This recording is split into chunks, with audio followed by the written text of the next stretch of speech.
புதினா சட்னி, புதினா கொத்தமல்லி கலந்த சட்னி செய்ய போகிறோம். அதுக்கு தேவையான பொருட்கள் இந்த கப்பில் 1 கப்பு கொத்தமல்லி, 1 கப்பு புதினா, துண்டு மாங்காய், புளிப்புக்காக மாங்காய், 3 துண்டு தேங்காய் சில்லு, 6 பச்சை மிளகாய், தேவையான உப்பு, நல்லா டேஸ்ட்டாக இருக்கணுங்கிறதுக்காக வெல்லமோ கருப்பட்டியோ, நான் கருப்பட்டி வச்சுருக்கேன்.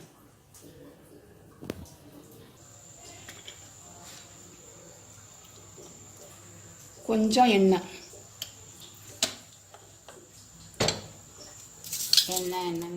கடலை எண்ணெய் ஊற்றிருக்கேன். நல்லெண்ணெய் கூட ஊற்றலாம்.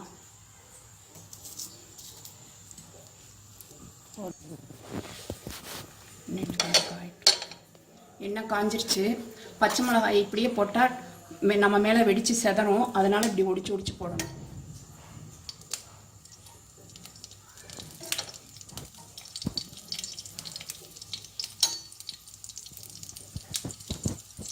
இப்படி ஒடிச்சு போட்டால் வெடிக்காது. முழுசாக போட்டால் வெடிக்கும்.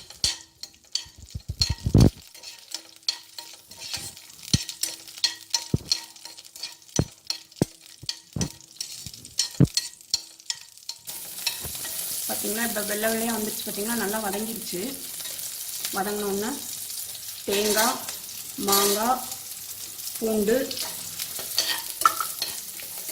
இதை போட்டு லைட்டாக வதக்கிட்டு, ரொம்ப வதக்கணும்னு அவசியம் இல்லை. இந்த கொத்தமல்லி புதினாவை போட்டு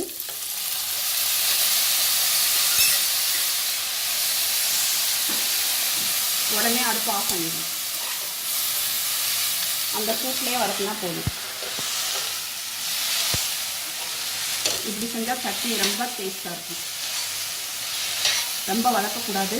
நான் அடுப்பை பாருங்கள் ஆஃப் பண்ணிட்டேன். சும்மா இந்த சூட்டில் தான் வதக்குறேன்.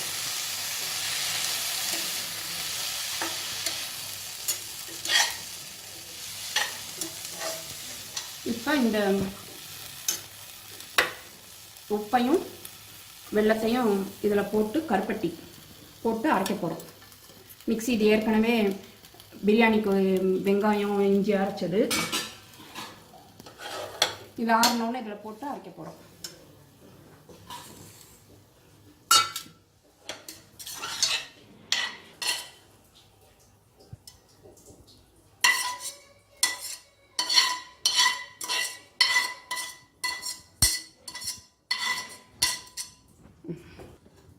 இப்போ அடுத்து சட்னி ரெடி.